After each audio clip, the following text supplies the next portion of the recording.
news, Arizona is changing their vaccination strategy. We'll explain how new steps will go into place this month.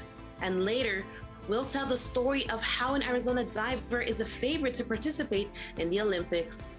And coming up on Break It Down, how athletes have helped pave the way for social justice. Cronkite News starts now. Good evening and welcome to Cronkite News on Arizona PBS. I'm Kimberly Silverio Bautista. Here in Arizona, the deaths due to COVID-19 are the lowest they've been for the first time since April of 2020. State-run vaccination sites are going to be phased out in the next few weeks. Arizona is instead going to focus on pushing neighborhood and local options like pharmacies, doctors' offices, and pop-up clinics. If you want both doses at the Gila River Arena site, tomorrow is the last day to schedule. Arizona DHS Director Dr. Kara Christ held a news conference this afternoon about Arizona's progress. Over the last several months, we have seen a decrease in our number of cases per week, in addition, a stabilizing over the last several weeks of cases. We have seen a slight trending down over the last 3 to 4 weeks, so that is a good sign. Will kids wear face masks when they return to in-person learning in the fall? That's a big question for parents and school staff members. As of now, the CDC recommends students wear masks in classroom settings, but the CDC director says vaccination rates among children could change that.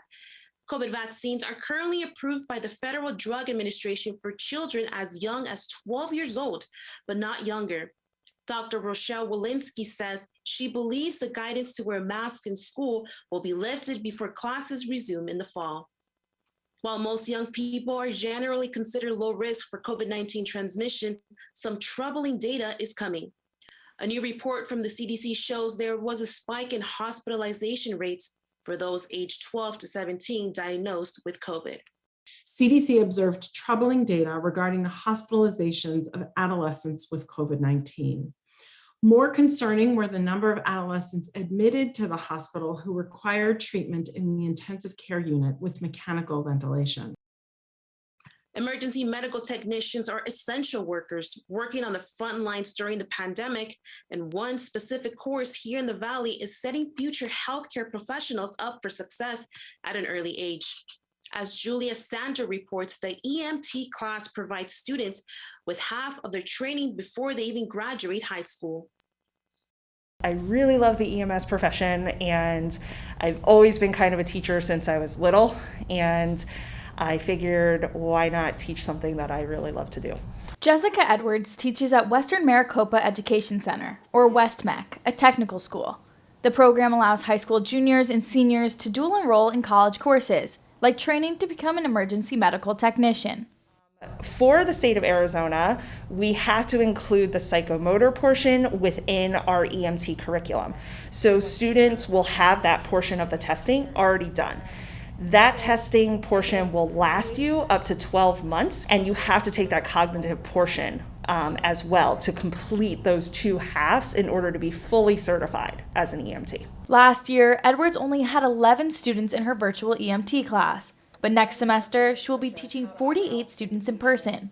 Students say it gave them a head start. It was not a lot of book work, textbook, stuff like that. We did a lot of hands-on. We were constantly bandaging wounds and wrapping ankles and limbs and putting people on backboards. And it was mainly hands-on, which was incredible. The curriculum includes major skills like operating a stretcher, measuring doses, and checking vitals. And although the pandemic made it more difficult to teach at West-MEC, the school continued to make the course available to all students. For any incoming students or students who think that they want to take on this program, just realize that we are here to support you. If you're an auditory learner, a kinesthetic learner, hands-on person, we're gonna try to hit every one of those types of learners. In Phoenix, Julia Sandor, Cronkite News. Arizona is a national registry state, so students have to pass the EMT course and 2 other exams. They'll take one as part of their course and have 12 months to take the other to be fully certified as an EMT. Wildcat fans, prepare to cheer on your football team in person. The University of Arizona is planning for 100% capacity at Arizona Stadium this fall. And as more teams welcome fans, Kaylin Keenahan shows us what to expect. If you're anything like me, you know there's nothing better than being in the crowd when the D-backs hit a home run, or when the Phoenix Suns get a massive alley-oop. But now that these teams have opened more seating in their stadiums and arenas, what steps can we take to keep one another safe? Epidemiologist like David Engenthaler says the first step you should take before buying your ticket is to evaluate your own personal risk. To help steer us in the right direction, stadiums and arenas around the valley have also devised their own personal safety guidelines and procedures. You can have pods of people that already are socially together. They live together, they spend their time together, they can have seats together, but then be distanced from other people that they do not know and have not been interacting with. The Phoenix Suns and Mercury currently allow 16,000 fans in the Phoenix Suns arena, and the Arizona Diamondbacks have reopened Chase Field back to 100% capacity. Both venues still require masks outside of eating and drinking, offer contactless payment and ticketing, and are encouraging fans to stay socially distanced whenever possible. If you're breathing the same air as the next group of people, then you're probably too close to them. In a big open air arena, that risk is certainly lowered greatly. It's all about breathing in the air that somebody else just breathed out. Essentially just staying away from crowds of people that aren't your family or aren't part of your social bubble. And you know, you can do that if it's really well spaced out. And as vaccinations continue, sports venues will start to return to their normal operation. I would actually have very, very little fear of continued disease spread if everybody who's going was immune. We all want to cheer on our favorite teams in person, so let's do our part in making sure we do it in the safest way. As Japan faces a fourth wave of the pandemic, many are concerned about hosting the Olympic Games in Tokyo this year. The cost of canceling the game could be over $15 billion. So the question becomes, how can the games be done safely? Dr. Anthony Fauci explains what the situation might look like. It depends on what the level of infection that's circulating there at the time of the Olympics, what the percentage of people that come in vaccinated, and what the precautions are taken by the Olympic officials regarding testing and or requirements for vaccination. I don't know what the officials that are running the Japan Olympics are going to do, but all of those factors come into play.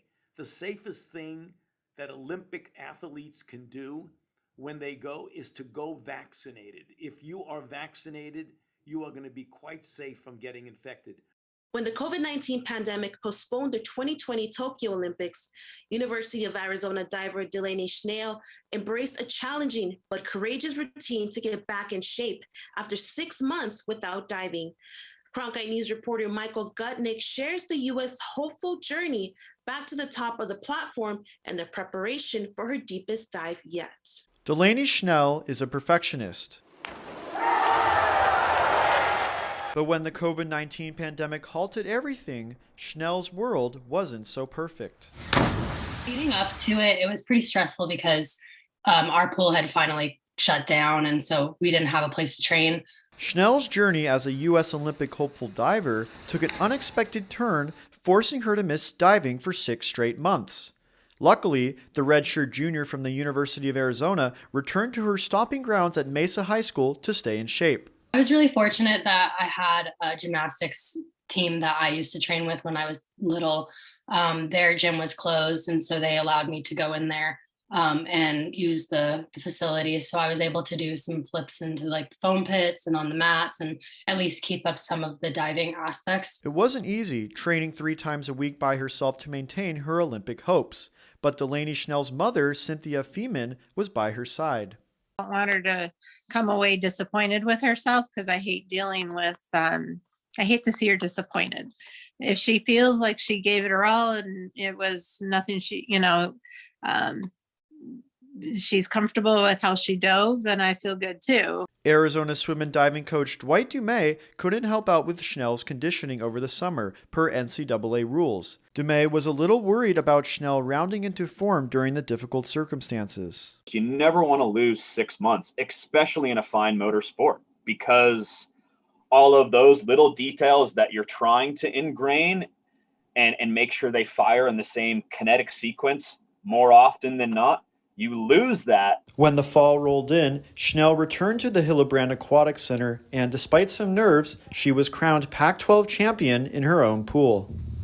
It was pretty frustrating at first, just because, things that usually click super easy were not clicking. And so it took some time, but then getting back in the U of A facility, that was an incredible feeling. It was super exciting to be back there. Following Pac-12 championships, Schnell placed second at nationals in the platform dive, behind only her U.S. Olympic synchronized platform partner, Taryn Gilliland.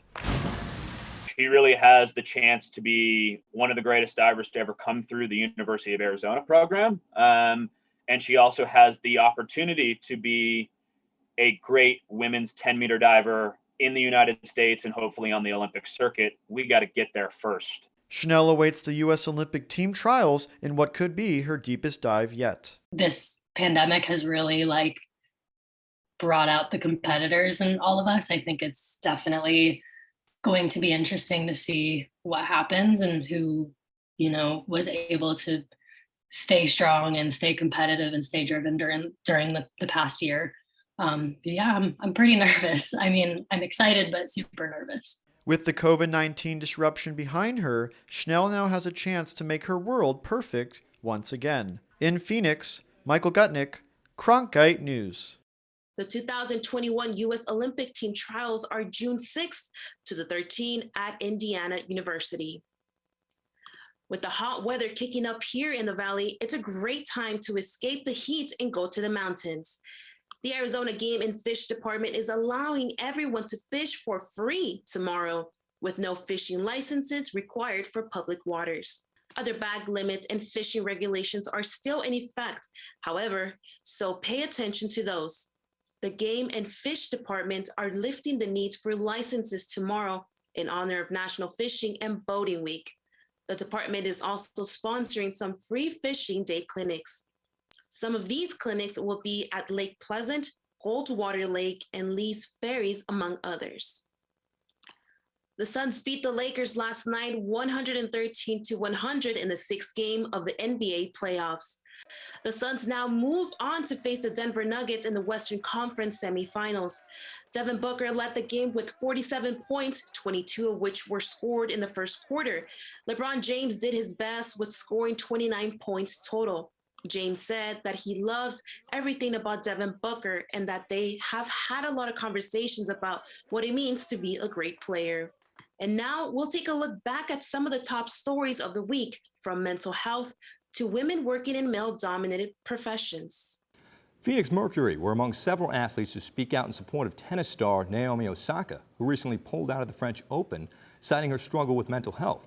Cronkite News reporter Aaron Slendy takes a closer look at the debate on how athletes are treated by sports leagues and the media. When Naomi Osaka withdrew from the French Open, the sports world erupted with conversations about how organizations and the media are supporting athletes' mental health. Osaka was fined by Roland Garros for opting out of the tournament's media obligations. The second-ranked player in the world tweeted that she suffered from bouts of depression and needed to protect herself. Particularly where she is in the spotlight like that and having to, talk in front of millions of people. I can imagine that that's probably the worst possible scenario for her. Osaka's tweet drew an outpour of support from fellow athletes, including Phoenix Mercury's BRIANNA Turner. I feel like people were just kind of looking at athletes as just for their entertainment value and not for their actual human aspect. We're humans first, athletes second. Although many supported Osaka for taking a stand and putting her health first, others cited her for contractual responsibility to talk to the press during tournaments. It raises a new debate about player obligations and whether or not they should be allowed to have more control. I'm really grateful that she came forth with her full story so that people aren't speculating about, her reasons to step away or whatnot. Osaka says she is taking time away from the court, but hopes to have more meaningful discussions on how players can be better supported in the future. Erin Slindy, Cronkite News. The task of trimming and shoeing a horse is the profession of a farrier. Faith Abercrombie went to Tucson to learn more about the male-dominated profession and the females behind it. According to the American Farriers Journal, only about 6% of full-time farriers are female. I spoke with the Tucson School of Horseshoeing and found out what they're doing to improve this number.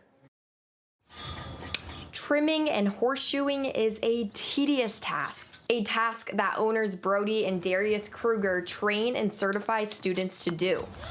But they also teach their students to fight the stigma that only males can be farriers. When they're in this industry, they push. They push really, really hard because, one, they have to beat the stigma about women not being able to do these jobs.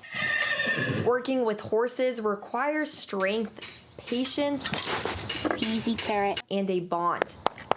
Women are generally more attention to detail and meticulous, and that's what we need in this profession.